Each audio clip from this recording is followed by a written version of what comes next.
A man, let's call him Alex, was enjoying a peaceful day at the beach when he spotted a young girl playing with an unusual object. At first, he dismissed it as a toy, but a closer look sent a jolt of fear through him. It was unmistakably a live grenade. Imagining the catastrophic blast it could cause, he decided to act quickly and discreetly to prevent panic. He calmly approached the child, intending to snatch the dangerous item when she was distracted. But before he could, she pulled the pin. In a flash, Alex lunged, grabbing the grenade from her hand and with all his might hurled it into the ocean. The deafening explosion that followed instantly shattered the beach's tranquility, sending everyone into a terrified scramble. The girl was visibly shaken, and Alex immediately reassured her that she was safe. However, his relief was short-lived. Another young boy nearby was also holding a grenade. Alex rushed over, disarmed the boy using the same swift maneuver, and carefully placed the grenade on the sand, its pin still secure. A crowd gathered, bewildered by the sudden appearance of these dangerous objects. Alex himself was perplexed and uneasy. It was clear the beach was no longer safe. As people began to evacuate, a new horror unfolded. Alex felt the sand beneath him give way. He was sinking rapidly. He cried out to his friends Ben and Chloe for help. They rushed to his side, but the quicksand was expanding, consuming more of the beach with frightening speed. In moments, a massive, deep chasm opened up. Ben and Chloe grabbed a towel, desperately trying to pull Alex out, but the quicksand's grip was too strong. He sank deeper, the situation growing dire. Just then, a young woman, Sarah, cycling nearby, heard their frantic calls. She quickly dismounted, found a sturdy plank of wood, and used it to distribute her weight, preventing herself from being pulled in. She instructed Ben and Chloe to hold on to her legs while she reached for Alex's outstretched hand. Despite their combined efforts, Alex remained trapped, as if an unseen force was dragging him further down. Sarah, thinking fast, told them to retrieve the bike's inner tube. She planned to give it to Alex as a makeshift breathing aid. But at that critical moment, the quicksand shifted again, completely engulfing Alex. Just as hope seemed lost, the rescue team arrived. Their captain immediately ordered an iron cable to be extended into the quicksand. With a concerted effort, they located Alex and, to everyone's immense relief, pulled him to safety. A young girl, Lily, was enjoying a thrilling ride down a water slide when, without warning, the slide section directly beneath her snapped. Terror seized her. She frantically tried to slow herself down, but the slick surface offered no friction. She was propelled towards the gaping edge, screaming for help. Her coach, Mike, heard her cries and swiftly began to descend the slide. By then, Lily was dangling precariously, her small fingers clutching the remaining edge, moments away from falling. Her desperate screams caught the attention of her couple, Tom and Lisa, who were relaxing in the water below.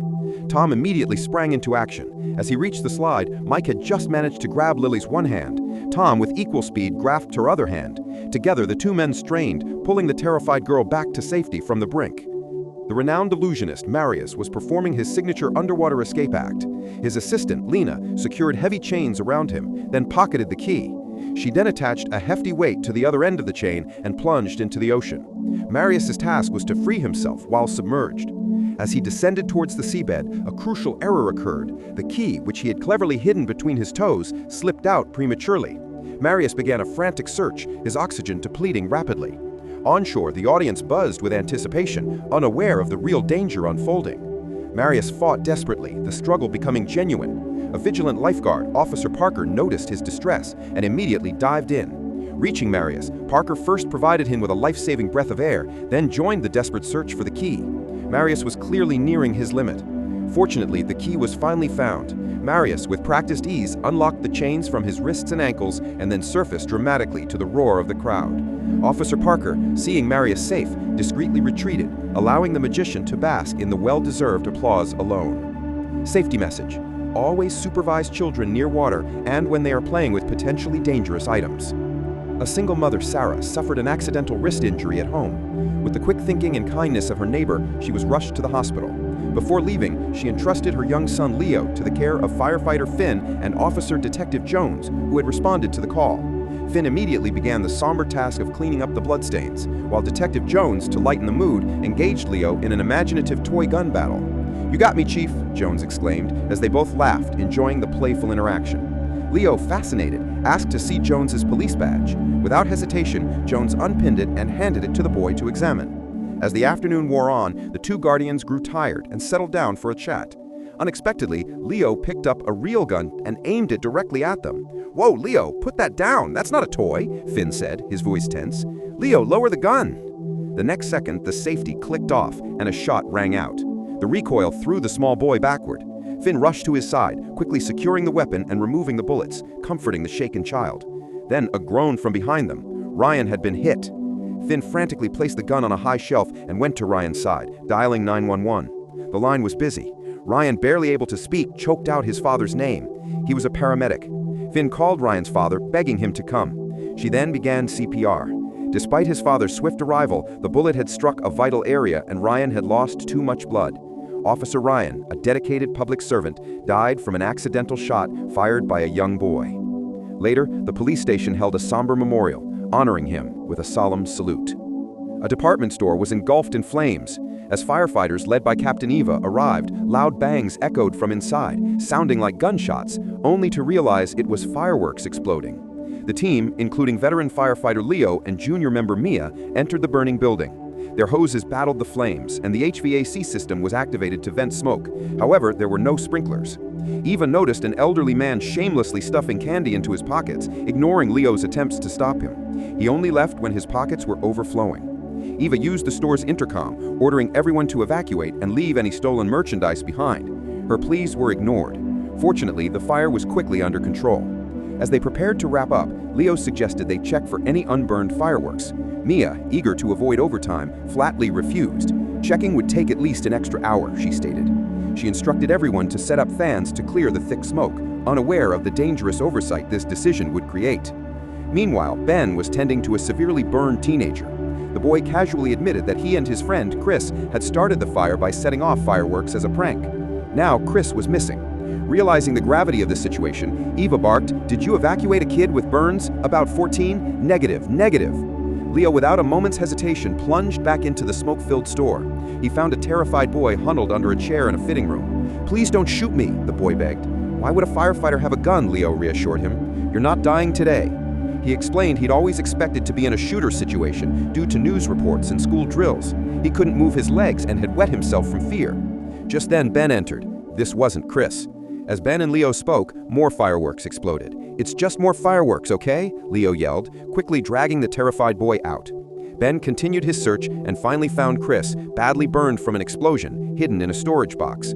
Ben had no choice but to carry him out, rushing him to the waiting ambulance. Tens of thousands of tons of molten lava surged towards the city of Havenwood. Firefighters, led by Chief Anderson, stood firm, their expressions grim. A fleet of fire trucks formed a desperate barricade, the city's last line of defense. Suddenly, Chief Anderson issued an unexpected order. Turn off all hoses. They were to wait until the lava touched the wall, then open the valves simultaneously to create a massive countersurge. A collective gasp of tension rippled through the ranks. Moments later, the fiery torrent reached the barricade. Even the heavy fire trucks groaned under the immense pressure. People's faces tightened with fear. The scorching lava consumed everything in its path, turning the street into an inferno. The wall began to buckle. At this critical juncture, helicopters, arriving as reinforcements, roared overhead. "Open them up," Anderson commanded. Millions of tons of water rained down from the sky, engulfing the city in a cloud of steam. The lava, miraculously, began to slow and solidify. But before anyone could celebrate, Chief Anderson received an urgent call, a new eruption. Lava was now spewing tens of meters high from beneath the street several blocks away. The fight wasn't over. A local street gang had been secretly stashing illicit goods inside fire hydrants. One day, the fire department squad, including veteran firefighter Marcus, went through their routine of flushing hydrants. This seemingly mundane task unknowingly put their lives in grave danger. Shortly after, their fire station was suddenly targeted by gunfire. Fortunately, no one was hurt. When the police questioned if anyone had provoked trouble, the team looked baffled, but the shrewd lieutenant, Sarah Vance, sensed something was amiss. She noticed 3 gang members loitering near a specific fire hydrant, while their leaders stood watch on the roadside. Marcus, piecing together the clues, suspected the reason for the attack. A daring idea formed in his mind. He would confront them. He approached the gang, witnessing their clandestine operations firsthand. He calmly addressed them. "I'm not a cop, and I'm not armed," he plainly stated. "I saw your dealings. Someone tried to pop a couple shots into our station in broad daylight. Could have killed someone who works to protect this neighborhood every single day. You hide your stuff in the hydrants. It's going to get flushed. This is our neighborhood. You don't own it." His words hung in the air, a direct challenge to their illicit activities.